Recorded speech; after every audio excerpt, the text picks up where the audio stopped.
Hola, buenas tardes, ¿me escuchan?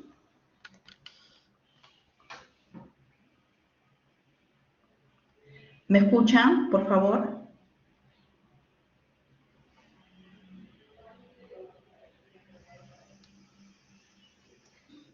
Buenas tardes, doctora, sí se le escucha. Ya, listo, entonces voy a empezar. El día de hoy nos han pedido que hablemos sobre la bartonelosis. Generalmente conocida, bartonelosis es un término que agrupa diferentes bartonelas. La más significativa en este caso es la bartonela basiliformes, que es la que produce la enfermedad de Carrión, que bueno, nos une ese término a lo que es la historia de la medicina peruana. Todo caso, pero se utiliza bartonelosis para los otros tipos de bartonelas que también producen enfermedad. Entonces, vamos al siguiente.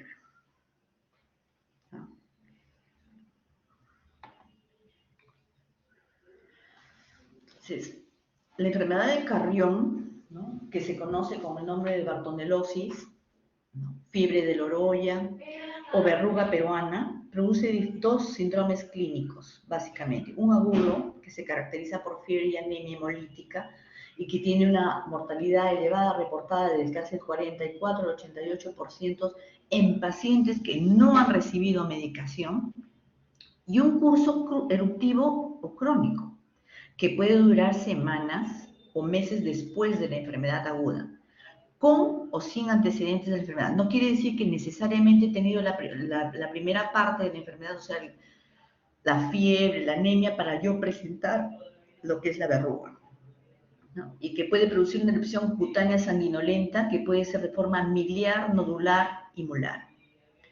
Entonces, la enfermedad de Carrión se ha reportado básicamente en el Perú, Ecuador y Colombia. En el Perú es el país que ha notificado mayor cantidad de casos. Hay zonas endémicas ya descritas para estos, y se estima, ¿no?, que más o menos 1.6 millones de habitantes viven en estas áreas, que abarcan un área de más o menos 145.000 kilómetros cuadrados. A través del tiempo, como le digo, esta enfermedad está ligada a la historia de la medicina y la historia de nuestro pueblo. Entonces, a través del tiempo, esta bartonelitis causada por la Bartonella basiliformes ha recibido un sinnúmero de nombres, y entre los que se destacan la enfermedad de Carrión, fiebre maligna verrucosa, fiebre maligna de las quebradas, fiebre grave de Carrión, fiebre verrucosa del Guaitara, fiebre aguda verrucosa, verruga andícola, verruga del sapo y una serie de nombres más, ¿no?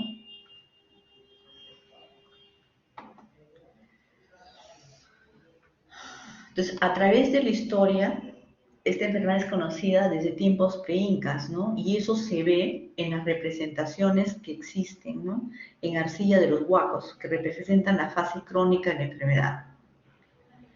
Hay literatura escrita, ¿no?, de Garcilaso de la Vega, quien describió una enfermedad con verrugas en las tropas españolas que llegaron por primera vez a Cuaque, que están representadas ahí, y que no entendían, decían una verruga roja. A través de la historia, en 1875, la epidemia de fiebre y anemia que hubo en Oroya, en la región de construcción de la vía férrea, se dice que en esa época hubo un brote, ¿no? Y mucha de la gente que trabajaba en la construcción del ferrocarril central empezó a tener fiebres, anemia y también algunos la presencia de estas lesiones verrugosas.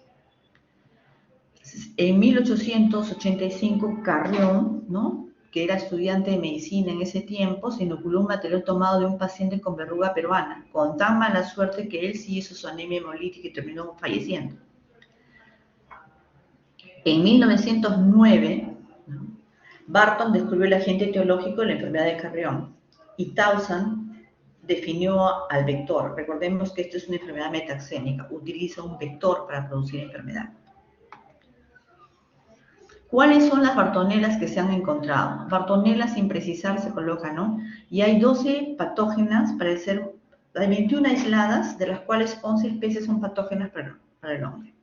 Entonces, encontramos en ese grupo la Bartonella basiliformes, que es la que produce la enfermedad de Carrión, la Bartonella quintana, que produce la fiebre de las trincheras o angiomatosis basilar, Igualmente, la Bartonella henselae, que es la que produce por el arañazo de gato y también produce angiomatosis basilar.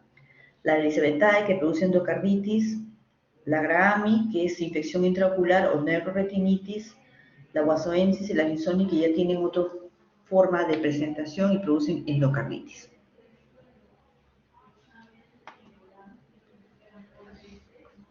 ¿Cuál es el agente etiológico?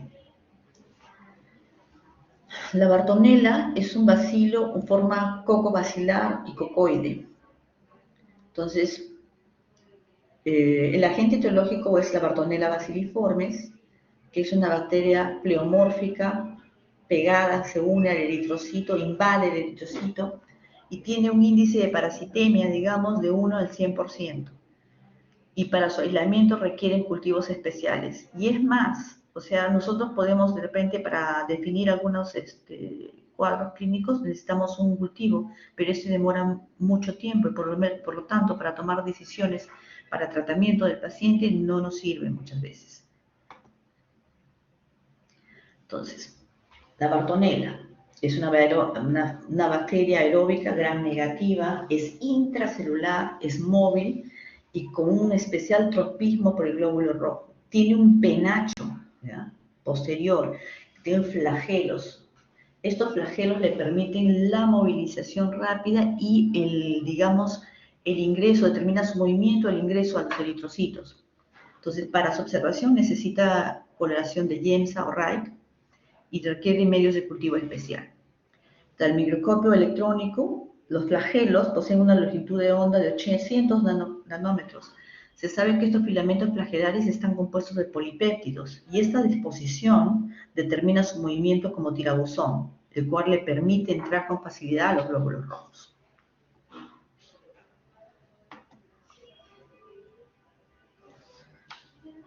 Ya. ¿Qué sucede con la epidemiología? Esta enfermedad ha sido descrita en zonas de la costa y sierra de Ecuador, en la sierra de Colombia y en el Perú entre los 500 a 3.200 metros sobre el nivel del mar. Muchos de los casos reportados en el Perú están en Ancash, Cajamarca, Cusco, la Sierra de Lima y Amazonas. Casos recientes fuera de las zonas endémicas sugieren que la enfermedad se está expandiendo ya en otros sitios donde generalmente no se encontraba. Y esto siempre tiene un factor asociado que es el factor climático, ¿no?, el fenómeno del Niño. Otras formas es la movilización de las personas, ¿no? El reservorio, no se ha identificado un reservorio específico, ¿no?, animal, ¿no?, doméstico, silvestre. Se sabe que el reservorio específico es el mismo ser humano. Los pacientes con lesiones eruptivas, que son el principal reservorio de esta enfermedad, en el 23% de los pacientes tuvieron cultivos positivos, según la literatura. Esto es lo que sucede, por ejemplo, en el Perú. Esto está tomado de los números de casos confirmados de la CDC peruana, ¿no?, la Oficina General de Epidemiología, entre el 2018 y el 2022. Eso es más o menos como van yendo los casos. Hemos visto que, por ejemplo, en el 2018 estamos viendo, hacia la semana 22 había 50 casos, número de casos. Hacia el 19 van disminuyendo y en el 22, en el 21, 7 y en el 22, 20. ¿Será que habrá un subregistro? Recordemos que en los años 20 y 21 prácticamente hemos estado encerrados, ¿no es cierto? Entonces, es posible que algunas de las enfermedades se hayan circunscrito nomás y no haya tenido la oportunidad de expandirse. En 2022 ya tenemos 20 reportados.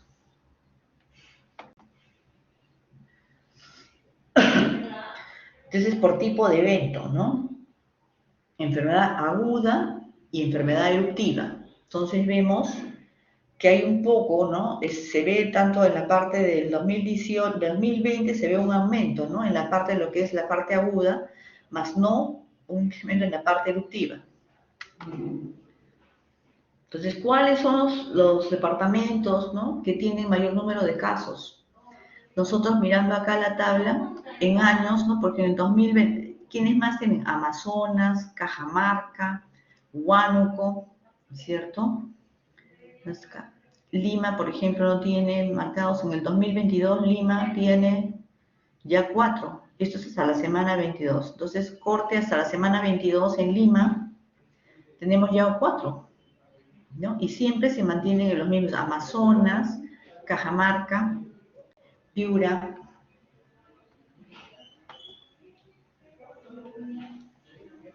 En el tipo de enfermedad en la forma aguda eruptiva, vemos que igualmente ahora hemos visto que ya no solamente está en Ancash, Cajamarca, en Lima, en Piura, ya tenemos Ayacucho.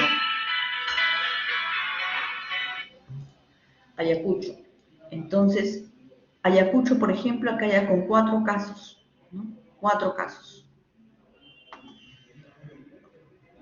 En cuanto a los distritos, ¿no? Por distritos, vemos que se han encontrado en el departamento de Lima y Ayacucho, por ejemplo, Ayacucho y Lima.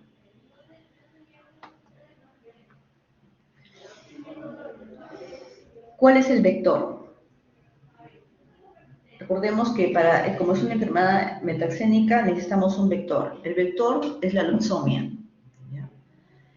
El vector causante, el que, digamos, transmite la enfermedad, es la hembra del mosquito. La principal especie localizada o puesta aquí en el Perú es la Leucemia verrucana. Son antropofílicas, tienen actividad crepuscular y nocturna. Entonces, todas esas personas que en los sitios endémicos deben en teoría salir con protección, ¿no? Porque pueden ser picados.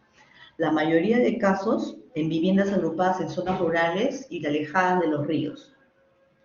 La transmisión generalmente es dentro del domicilio, ¿no? Y digamos, el mosquito lo conocen como titira manta blanca.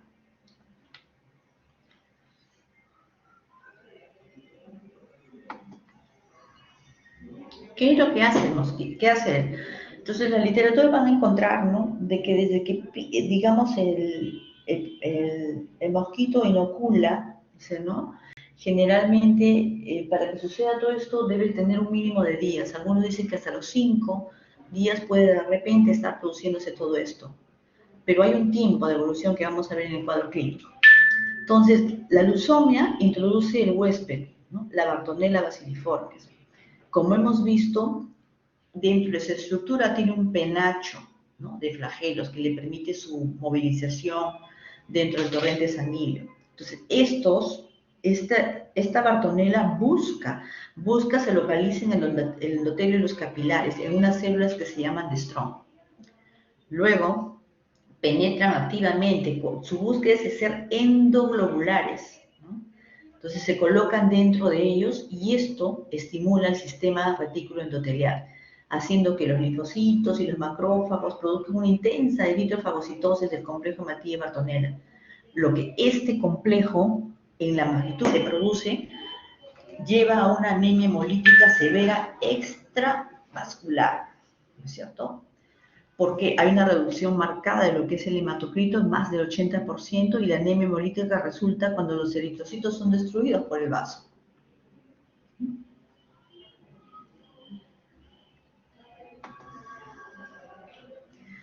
Entonces, volviendo a repetir, ¿no? Entonces, hay invasión de las células endoteliales, las células de Strong, hay hiperproliferación de las células endoteliales en respuesta a un factor angiogénico liberado por la bacteria durante digamos, el ingreso de esta al eritrocito. Cuando se produce la anemia, ¿no es cierto? Hay una anemia hemolítica, hay también destrucción del sistema inmunológico. Entonces, hay un momento dado de la infección que hay una depresión transitoria de la inmunidad celular, ¿no? Durante esta fase aguda hemática, en donde existe linfopenia y disminución significativa de los linfocitos marcadores CD4 y elevación del CD8. Entonces, ¿qué cosa es lo que sucede cuando hay una disminución significativa de este CD4? Entonces, es posible durante este momento que los pacientes puedan presentar enfermedades oportunistas. Entonces, es como el doctor Maguiña, que le gusta mucho la bartonelosis, dice, es como la presentación del SIDA, pero cholo. ¿Sí?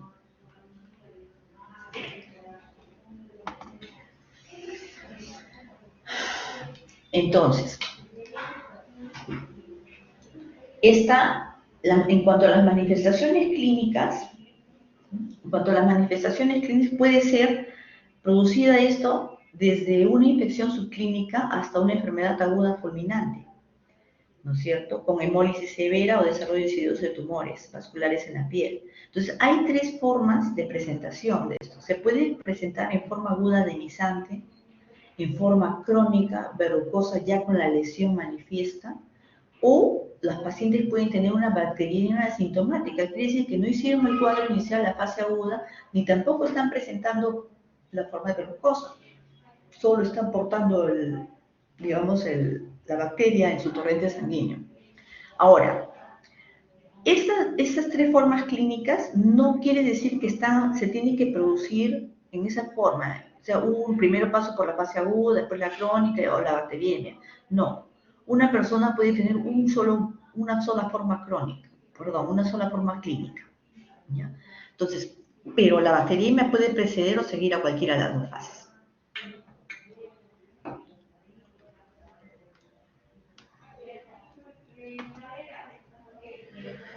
Entonces, ¿qué vamos a encontrar? En la forma aguda demisante, que es la fiebre de Loroya, y la forma más grave, que va desde el 2 al 90% de fallecimiento sin tratamiento.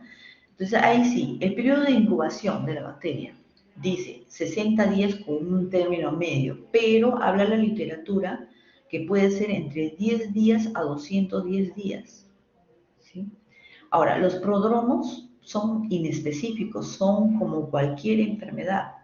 Puedo tener sensación febril, moderada o intermitente, baja de apetito, malestar general, escalofríos leves, mialgias, artralgias. Puedo tener dolor de cabeza, náuseas, vómitos y sensación, disnea, ¿no? Recordemos que produce anemia severa. Entonces, signos inespecíficos. Síntomas inespecíficos. Y los signos, como tenemos anemia severa, hemolítica severa, vamos a encontrar palidez progresiva, ¿no? Ictericia, ruptura hemolítica, postración, letargia, linfadenomegalia, puede haber hepatomegalia, esplenomegalia y anasarca.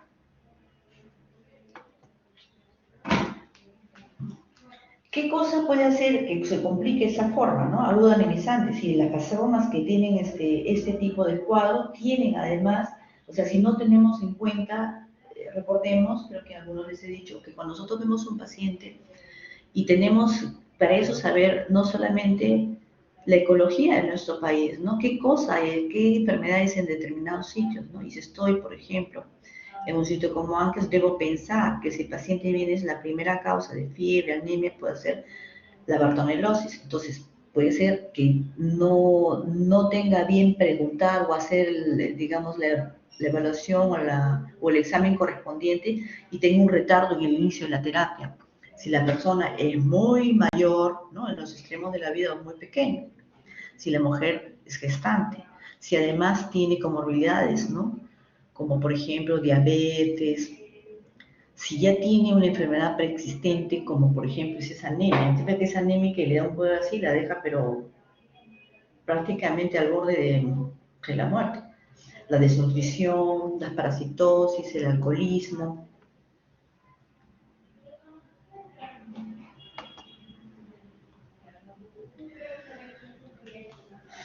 Entonces, esta evolución, digamos, en las manifestaciones clínicas de la bartonelosis grave, ¿no? En este caso complicada, puede tener, o sea, complicaciones no infecciosas o de repente, ¿no? La anemia severa, que es la no infecciosa, anemia severa en el 33% de los casos, puede haber compromiso neurológico, ¿no? Puede haber convulsiones, agitación psicomotriz, trastorno del sensorio, compromiso cardiopulmonar, recordemos, puede haber neumonía, neumonitis, pericarditis, hay compromiso renal, hay insuficiencia renal aguda, hay compromiso digestivo porque hay hemorragia, distensión, puede haber un compromiso hematológico. Entonces, estas infecciones, ¿no? Que pueden llegar incluso como agitación hasta el coma. Entonces, paciente que necesariamente muchas veces va a tener que pasar a la UCI.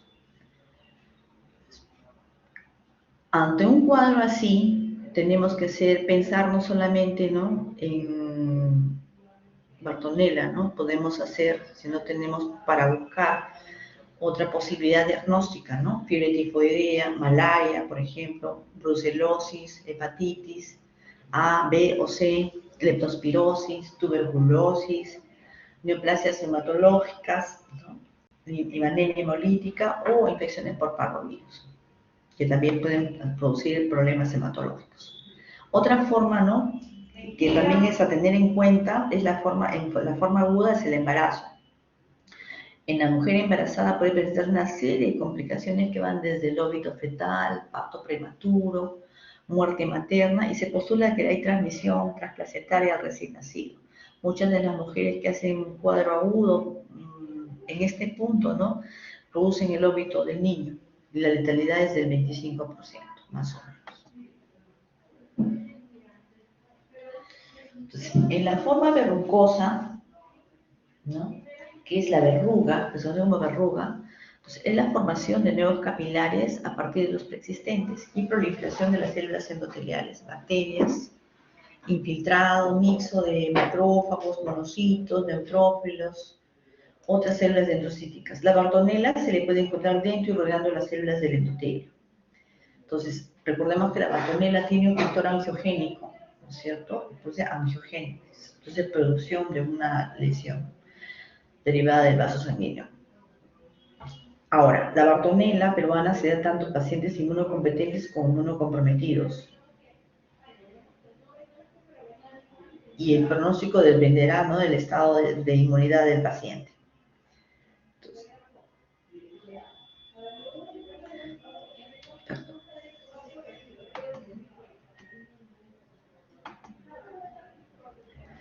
Entonces, la forma verrucosa de la bartonellosis, denominada también verruga, ¿no es cierto?, peruana, puede presentarse así de 1 a 3 meses a la presentación de la forma aguda, aunque son numerosos los casos que no reportan este antecedente o su defecto han sido oligosintomáticos. Pueden adoptar clásicamente conocidas formas como miliar, nodular, molar.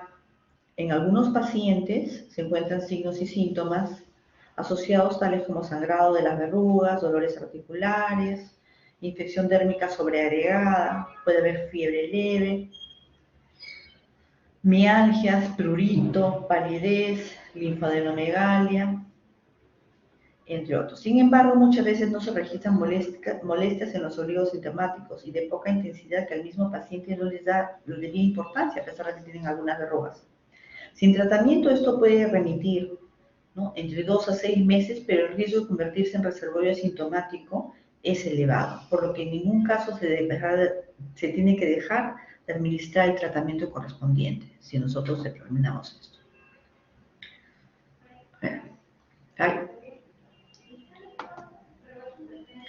¿Cuál es el diagnóstico diferencial cuando nosotros vemos? Ahora vamos a ver algunas fotos para poder conocer cómo es la verruga en este caso.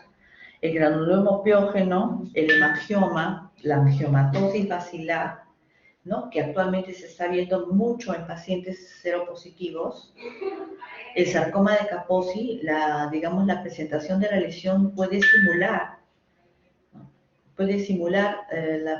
la fase eruptiva de la Bartonella. Linfomas, el PIAN, que es una forma de presentación dérmica por el treponema, ¿vale?, la varicela zoster o el molusco contagioso. Siguiente. Ay. Entonces, aquí para ver algunas fotos, entonces vemos las lesiones miliares, ¿no?, en el caso de una persona adulta y en el caso de un niño pequeño. Entonces, la persona adulta no se las va a tocar, pero el niño pequeño sí, y vemos que tiene un montón de erupción. Entonces, son sangrantes, ¿no?, en este caso, y en este caso, como el del niño, se pueden sobreinfectar.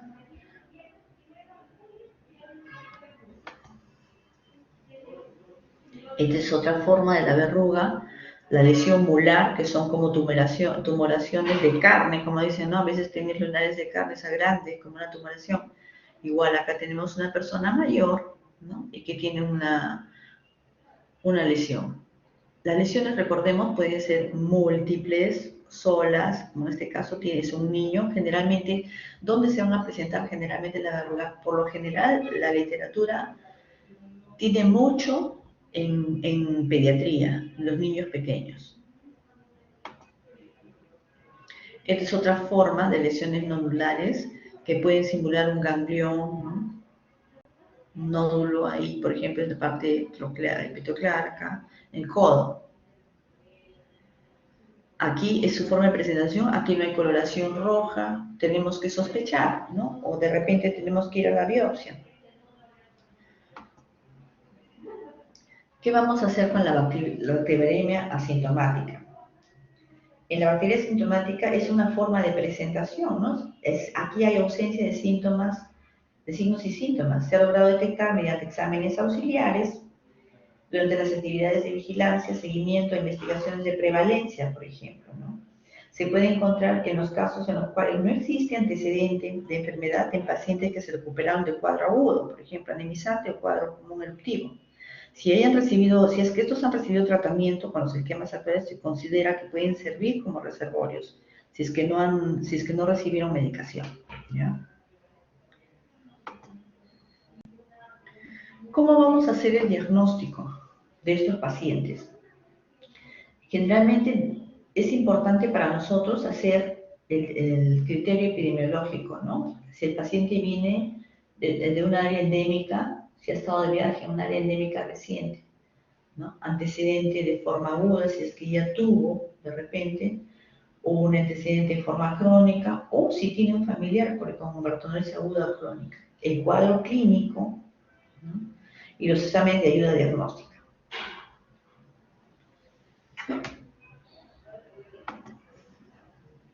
¿Cómo vamos a hacer el diagnóstico de la enfermedad de Carrión? Lo vamos a utilizar varios exámenes ahí. Entonces, entre los que vamos a encontrar, por ejemplo, en la fase aguda, podemos hacer exámenes como frotis, podemos hacer hemocultivos, cultivo de la biopsia, histopatología, IFI, ELISA, Western blot o un PCR. ¿Cómo vamos a utilizar los exámenes? Hay exámenes que yo puedo hacer durante la fase aguda, durante la fase eruptiva y en las personas asintomáticas. Entonces, el frotis yo lo puedo utilizar en la fase aguda, eruptiva, en los pacientes que tienen bacteriemia, hasta los asintomáticos. El hemocultivo igualmente. El cultivo de la cultivos de tejidos solamente cuando tengo fase eruptiva. La patología igualmente, en fase aguda no la puedo usar, solamente cuando está en fase eruptiva. Igualmente en asintomático que no tiene lesión no lo voy a utilizar. La inmunofluorescencia indirecta en los 3 episodios, de las 3 formas de presentación. Igualmente los siguientes, ¿no? El ELISA que nos va a permitir ver inmunoglobulinas, el Western blot y el PCR. ¿Cómo voy a hacer el diagnóstico? Como les digo, ¿no?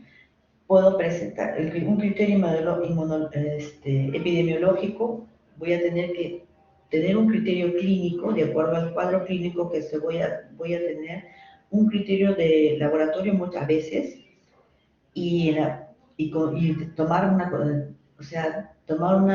una posición ante la conducta terapéutica. Si, por ejemplo, tengo un paciente que viene residente o procedente de zonas endémicas o de nuevas áreas de transmisión de bartonellosis, yo puede ser un familiar, ¿no? O persona que vive en el mismo lugar de residencia de un enfermo de bartonellosis, cualquiera de sus formas clínicas, tanto para bartonellosis aguda como un caso de bartonellosis confirmada, ¿ya? El criterio clínico que voy a utilizar, o sea, ¿cuándo yo voy a sospechar? Tengo criterio epidemiológico y para el clínico, el paciente tendrá pues fiebre o presencia de uno o más episodios febriles, o sea, que no ha sido constante, sino intermitente probablemente dentro de los últimos 14 días. No tenemos evidencia de foco infeccioso al examen clínico y antecede o acompaña, ¿no?, a esto malestar general, decaimiento, artralgias y hiporesia. Ahora, el criterio laboratorio siempre y cuando yo sepa, por ejemplo, que el paciente viene con cuadro clínico y me dice que su familiar ha tenido bartonella, pues puedo tener. Y la conducta terapéutica, ¿no? Necesariamente hay zonas donde esta enfermedad es endémica y se considera dentro de vigilancia de febriles. ¿Y qué hacemos en la vigilancia de febriles? Tomamos un frotis. Por ejemplo, en el norte del país, Piura, por ejemplo, donde también se presenta la Bartonella, nosotros, el paciente febril, el que viene a hacer su evaluación, tiene que hacerse un frotis. En ese frotis, ¿qué voy a determinar yo? La presencia de Bartonella endoglobular, lo voy a hacer un frotis, o de repente es zona donde puede haber malaria y yo voy a tener dos formas de determinar enfermedad. Sí, esto toca, ¿ver? Ya.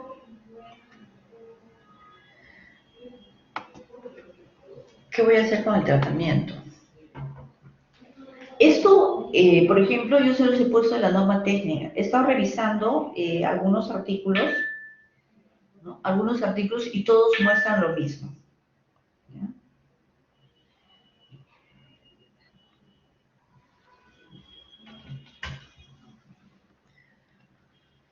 Entonces, en niños y adolescentes de 14 años, ¿no? Con menos de 45 kilos, amoxicilina con ácido clavulánico es la droga de primera elección, siempre y cuando la bartonelosis es aguda, pero no grave. ¿Ya? Entonces, la segunda, si no tengo amoxicilina con ácido clavulánico, puedo utilizar ciprofloxacino o cloranfenicol o cotrimoxazol. En pacientes adolescentes y mayores de 14 años, mayores de peso de 45 a 45, ahí puede usar ciprofloxacina, ácido clavulánico con amoxicilina como droga de segunda elección, y en la gestante, ¿no? Amoxicilina con ácido clavulánico, o puedo utilizar las alternativas como pueden ser cloranfenicol, cotrimoxazol y amoxicilina. En este caso, ¿no? En bartonelitis aguda, pero no grave. Criterios de gravedad son pues coma, anasarca, daño renal, que pueden producirse por el estado de hemólisis. Ya. Este es para la bartonelosis grave, cuando el paciente tiene compromiso del estado general. Entonces, en niños se puede usar ciprofloxacina más ceftriaxona. Y en adultos, en niños también ciprofloxacina con macecidima si no tengo a la mano ceftriaxona. Igualmente en los otros casos. En la gestante igualmente. Pero en la gestante no voy a usar, puedo usar ceftriaxona más cloranfenicol. Es la droga de elección. Y en bartonelosis crónica eruptiva voy a utilizar macrólidos, ¿ya? Acitromicina, por ejemplo, en los 3 casos, o puedo usar rifampicina, eritromicina o ciprofloxacina. Lo que nos ayuda con la citromicina es que es una droga de una toma al día, mientras la rifampicina son 2, eritromicina son 4 veces al día, ciprofloxacina 2 veces. Entonces, para mejorar la adherencia y procurar que estas personas cumplan su terapia, en este caso por 21 días. Igualmente, ¿no? Por ejemplo, en los casos que hemos visto anteriormente, en lo que se refiere a los criterios, ¿no?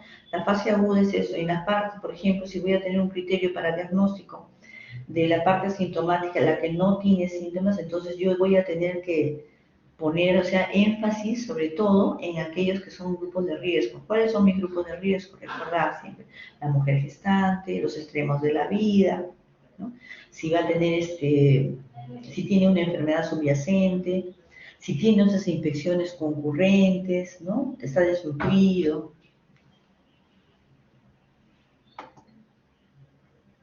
Entonces, las complicaciones que esto produce están debidas y marcadas básicamente a su inmunocompromiso, ¿no? Entonces, debido a la anemia y leucocitosis durante la fase aguda que pueden llevar a infecciones secundarias.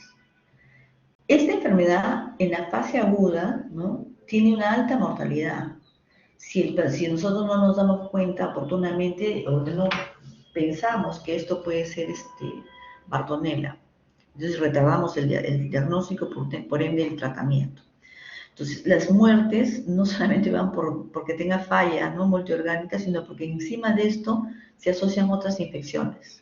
Algunos estudios han reportado una alta mortalidad en gestante, dice, debido a la infección transplacentaria. y que lleva al óbito fetal y muerte materna. En la fase eruptiva, raramente fatal. Las lesiones más bien pueden curar espontáneamente y no recidirán, pero lo que puede dejar sangrados en que sangran cuando hay niños pequeños son las cicatrices en piel. ¿Hasta ahí alguna pregunta?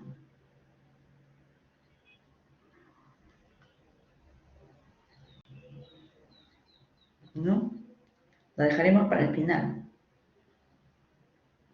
Voy a hablar del otro grupo de Bartonelas que también producen la enfermedad y en esta era de la inmunosupresión han cobrado bastante importancia en pacientes, por ejemplo, seropositivos.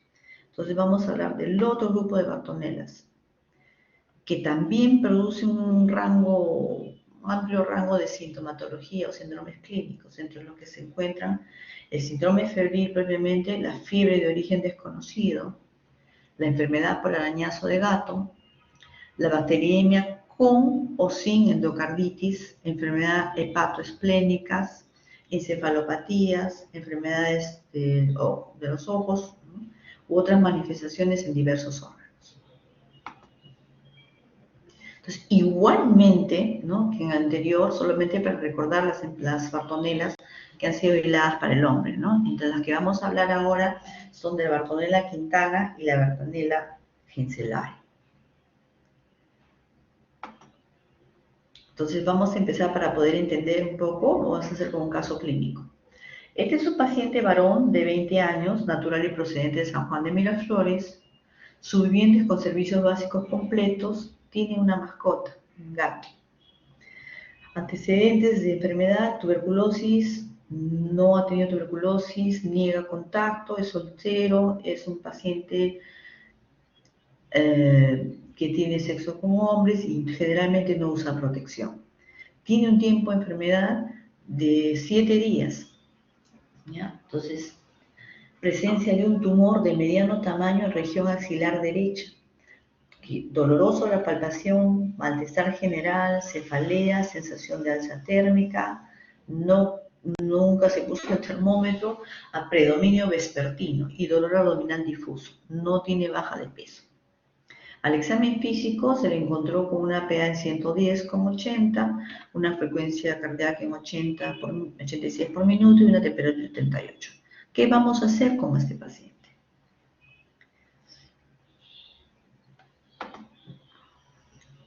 Estas son sus manifestaciones, o sea, en la axila, su tumoración, ¿no? 2 nódulos blandos, dolorosos, eritematosos de 5 y 3 centímetros, en la zona axilar también, y en la muñeca tenía lesiones cicatriciales como que lo han arañado, pues efectivamente, ¿no? Sin signos de fluorosis. Entonces, ¿qué le vamos a pedir?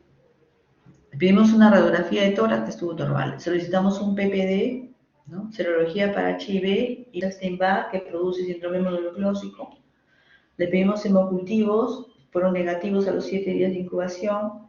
Pedimos ecografía de partes blandas, donde se remite ese tumor axilar derecho de 4.3 por 2.5, compatible solamente con crecimiento ganglionar.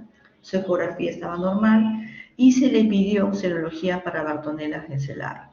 Entonces, su IgM estaba en 1/128, mayor a 1.5, y la IgG 1/256, mayor a 1.64, que son los límites para decir tiene o no tiene. Su diagnóstico, enfermedad por arañazo de gato. ¿Qué recibe? Acitromicina por vía oral, con remisión de fiebre, mejora el estado general y regresión lenta de las adenopatías. Entonces, la Bartonella es un bacilo igualmente gram negativo, intracelular, es aeróbico, tiene 2 grupos en humanos y gatos, y tiene 4 variantes. ¿Cuál es el ciclo de transmisión? Del hombre hasta a través del gato. El gato tiene una pulga, ¿no? Esta pulga es de huevos depositados en el medio ambiente, de huevos de larvas, de las larvas a pupas y de pupas adultas. Estos son los que producen digamos, la inoculación, ¿no? El contacto, no necesariamente el arañazo de gato, pero el rascado. Entonces, ¿qué va a suceder? ¿Cuál es la respuesta? Depende de la inmunidad. Entonces, el gato y la pulga, ¿no es cierto? La pulga y las tenocefalides felis. Entonces, ¿qué va a hacer? Va a producir el gato o la picadura con la pulga, no sé, produce infección humana primaria. Si el paciente es inmunocompetente, la enfermedad puede pasar asintomática, es autolimitada. O puede hacer enfermedad como arañazo de gato, como hemos visto el caso anterior, que por lo general cuando es en extremidades, porque es el juego con el gato, las tumoraciones están a nivel de la axila. Pueden otras formas, ¿no?, que pueden ser más severas y dependerá de la inmunidad, puede ser la bacteriemia, compromiso cardiovascular, el compromiso hepático. Ahora, si el paciente es inmunocomprometido, nosotros vamos a la bacteriemia crónica o la angiomatosis bacilar, ¿no? O de repente el paciente que tiene lesión valvular, vamos a la parte de compromiso cardiovascular y produce endocarditis. ¿Cuáles son las manifestaciones clínicas? ¿No es cierto? La enfermedad típica tiene un periodo de incubación de 1 a 3 semanas luego de la inoculación. Puede producir una linfoadenopatía aislada en el 85% de los casos, fiebre en el 70% de los casos, y los síntomas sistémicos pueden ser leves: mialgias, malestar general, náuseas, anorexia, dolor abdominal. Entonces, nosotros vamos a ver, como está en la foto, ¿no?, de 3 a 10 después de la lesión, una pápula eritematosa que progresa hasta el río eritematoso vesicular costroso y persiste de 1 a 3 semanas. Otras personas que tienen el sitio de la inoculación en las manos, vamos a ver que a través del sistema linfático, ¿no?, del miembro superior, vamos a ver que los vanos epitroqueales, los vanos axilares están comprometidos. Ahora, como hemos dicho anteriormente, si el paciente es inmunocompetente y realmente su estado de inmunidad está correcto, esto se autolimita. Tú puedes tomarte un paracetamol y eso se va a pasar, no necesita tratamiento, pero en otros casos sí. Esta enfermedad también me puede producir, sobre todo en niños, lo que se llama fiebre de origen desconocido. Entonces, generalmente los niños presentan más dolor abdominal. No siempre se encuentra historia de exposición a gatos. Recordemos que están las pulgas también. Entonces, manifestaciones pueden tener manifestaciones hepatoesplénicas, fiebre prolongada, conformación de microabscesos en hígado vaso, hay dolor abdominal, pérdida de peso, escalofríos, cefalea, mialgias, como hacemos hepatoesplenomegalia, riesgo de ruptura espontánea de vaso, lesiones remiten en 6 meses. Hasta un 60% tienen este tipo de manifestaciones sin adenopatías. Sin adenopatías. Entonces, otras manifestaciones, por ejemplo, las manifestaciones oculares, 5%, síndrome oculogangliar Parinó, que es linfadenopatía, fiebre y conjuntivitis folicular, infección por inoculación conjuntival, entonces sensación de cuerpo extraño en el ojo unilateral, por ejemplo, en la figura de la izquierda, granuloma necrótico, por ejemplo, con ulceración de la conjuntiva en la foto media, y otra adenopatía preauricular, submandibular y cervical en otro paciente. Nosotros vamos a ver esto mucho más en niños que en adultos. Otras manifestaciones que pueden tener es, por ejemplo, problemas oculares, ¿no?, ópticos. Entonces, producen neuroretinitis con pérdida visual, sin dolor bilateral y erudicio brusco. Pueden producir panoveitis o masa subretinal en pacientes seropositivos. Los pacientes seropositivos han venido a cambiar el curso de muchas enfermedades y las presentaciones de estas. Entonces, obligatoriamente, a veces no sospechamos y cuando nosotros mandamos a hacer un fondo de ojo, a veces el oftalmólogo nos dice, tiene un problema retinal, a descartar tal o tal. Bueno, este es otro caso, igualmente para ver la otra forma de presentación de la Bartonella. Hemos dicho, la primera es con adenopatías, problemas hepatoesplénicos, ¿no?, fiebre prolongada. Por ejemplo, es un chico de 25 años. En este caso es un paciente seropositivo, tiene diagnóstico de VIH, que se hospitalizó por presentar fiebre, dolor abdominal, pérdida de peso, sudoración nocturna y edemas. Entonces, al examen, ¿qué encontramos? Encontramos lesiones violáceas y de color rojo vinoso en región pectoral izquierda y en cara. Tenía linfadenopatía generalizada y hepatoesplenomegalia. En los exámenes de laboratorio encontramos un hematocrito en el 19%, bilirubinas totales en 2.33, indirecta en 1.68. La fosfatasa alcalina estaba en 424, la TGO en 154, la TGP en 57 y un tiempo de termoprestina de 26/13. Ahora, estas son las lesiones que se encontraban. Entonces, si nosotros vemos lesiones así violáceas, ¿no? Violáceas, algunas rojo vinosas, entonces en un paciente seropositivo nosotros podemos hacer un diagnóstico diferencial. Entonces, eso sería el sarcoma de Kaposi, por ejemplo. Hacia el lado derecho se ve, le dan una tomografía y se ve el compromiso, ¿no? La parte hepática.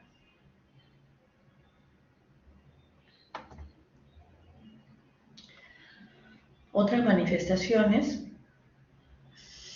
que produce, ¿no?, la Bartonella, las dermatológicas, ¿no? Puede producir erupciones maculopapulares que van desde la forma urticarial hasta el granuloma anular, edema nodoso, eritema marginado o una vasculitis leucocitocásica. Y la forma también de angiomatosis basilar, ¿no es cierto?, que también se presenta en personas inmunocompetentes. Entonces, ¿qué es la angiomatosis basilar? Es la enfermedad proliferativa vascular en personas inmunocomprometidas, en especial los pacientes seropositivos.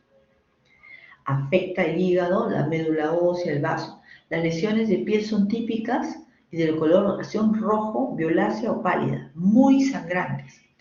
Puede ser superficial, dérmica o subcutánea y puede involucrar la mucosa oral, anal y gastrointestinal. Entonces, esta es una forma, por ejemplo, anemia hemolítica puede producir púrpura. Y acá, por ejemplo, tenemos lesión, ¿no? Angiomatosis, poluciones purpúricas. Puede tener otro tipo de manifestaciones ortopédicas, cardiovasculares, renales, manifestaciones pulmonares que involucran neumonías, derrames. En manifestaciones cardíacas el paciente tiene una lesión previa, ¿no? Entonces, ¿cómo vamos a hacer el diagnóstico en estos casos? La velocidad de sedimentación puede estar normal o levemente elevada, puede haber leucocitosis o simplemente leucocitos normales, las enzimas hepáticas pueden estar levemente elevadas, las plaquetas disminuidas o elevadas, cultivos, difícil de aislamiento, crecimiento lento, recordemos que el cultivo demora mucho en el caso de las bartonelas y nos demora el diagnóstico. Entonces, intradermoreacción tiene una buena especificidad, pero no tenemos a la mano. El PCR tiene una especificidad, una sensibilidad baja nada más, pues especificidad del 100%. Entonces, ¿qué vamos? A la serología, ¿cierto? A la inmunofluorescencia. ¿Qué vamos a encontrar? Cuando hacemos una biopsia, ¿qué vamos a encontrar? Tenemos que presentar y solicitar, en caso de bartonelas, la coloración argéntica de Wartin-Starry. Entonces nosotros vamos a ver acá, por ejemplo, el conglomerado de microabscesos, ¿no es cierto? O hiperplasia folicular, como vemos aquí. La argéntica nos permite, ¿no?, visualizar a la bartonela. ¿Cómo vamos a hacer el diagnóstico? Hay criterios, ¿no?, para diagnóstico para la bartonela Genselae. Entonces tenemos que tener tres criterios clínicos, o tres criterios. Contacto, ¿no?, con los felinos, en este caso, con pulgas de gatos, independientemente de la presencia del sitio de inoculación. Podemos tener una serología negativa para otras causas que puedan producir adenopatías. Pus estéril, actividad de un nódulo, lesiones hepatoesclénicas en TAC, una ELISA positivo o IFI positivo con título mayor a 1,64 para que yo pueda decir que este paciente tiene bartonella. La biopsia nos puede dar realmente mayor luces siempre y cuando solicitemos la coloración para esta, que como les digo, Wartin-Starr. Y la otra, ¿no?, Es la fiebre de las trincheras, que es producida por la Bartonella Quintana. Esa foto es la foto de cuando estaba en guerra y las personas estaban quitando los piojos de su ropa, ¿no? Tiene que ver mucho con los hacinamientos, ¿no? Por ejemplo, dice que esta fiebre, por eso le dice fiebre de las trincheras, porque estos soldados estaban en trincheras, guardados, ¿no? Y dice que durante la Primera Guerra Mundial esto afectó a más de 1 millón de personas. Había dos formas, una aguda y una forma recurrente, y esta era transmitida por piojos. Entonces, ¿cuál es el reservorio? Es el ser humano, pacientes con bacteriemia crónica. El vector es el piojo, ¿no es cierto? Vehículos humanos corpóreos. El vector elimina la bacteria en las heces y esta ingresa a través de las lesiones de la piel por rascado. No sé, en parásito, yo me acuerdo cuando me han enseñado que dice que el piojo daba la vuelta así casi 90 grados y defecaba, se te picaba y defecaba. Y como picaba, uno se rascaba y por ahí entra todo. ¿Cuáles son las formas? En este caso se transmite lo que se llama la Bartonella Quintana. Entonces, hay formas clínicas reportadas, ¿no es cierto? Entonces, hay un primer reporte de una mujer de 30 años con endopatía cervical y mediastinal crónica sin fiebre. Entonces, en la histopatología el que le tomaron se ve una reacción granulomatosa. Otro reporte habla de un paciente con hemodiálisis, adenopatías mediastinales y pancitopenia secundaria, Bartonella Quintana en mielocultivo, PCR positivo y una serología de 1 de 50 para Bartonella Quintana.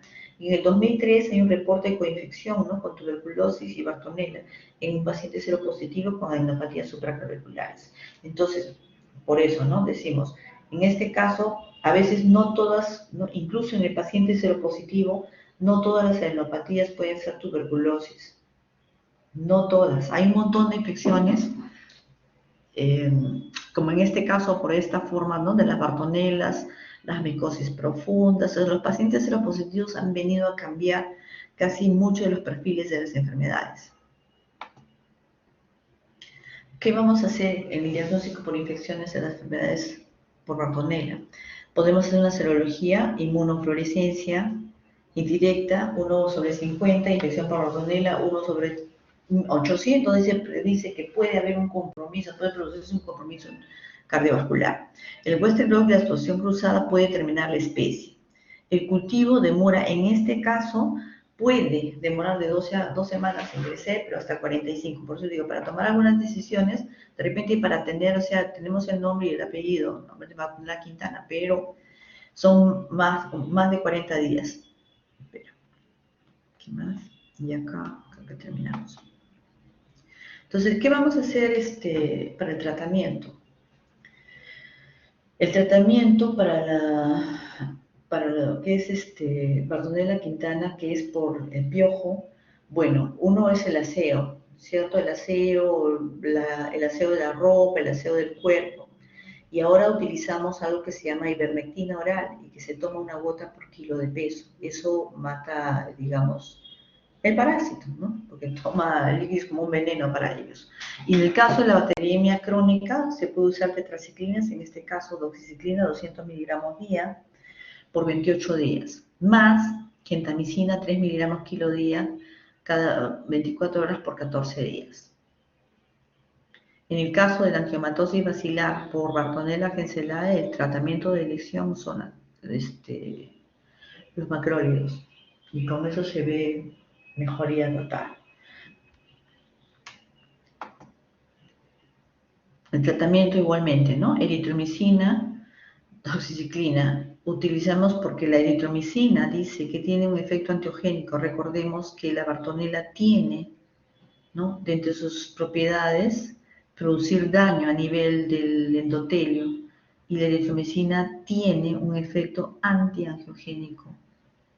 Son macrólidos. Hasta ahí creo que es todo. ¿Alguno de ustedes tiene alguna pregunta?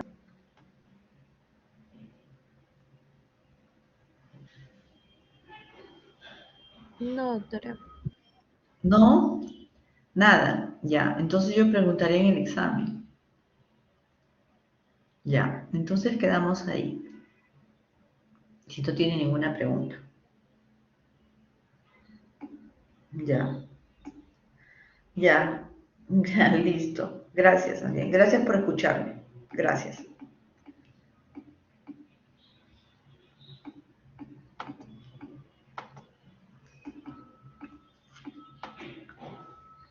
Gracias por su atención.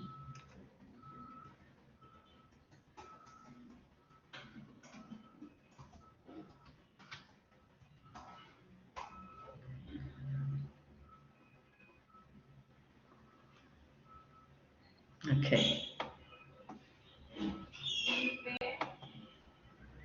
Mm. Doctora, no se olvide de tener la grabación, por favor. ¿De qué? ¿De De tener? tener, ajá, la grabación, por favor. Ya, ya, ya. Muchas gracias, doctora. Ya, está bien. Va.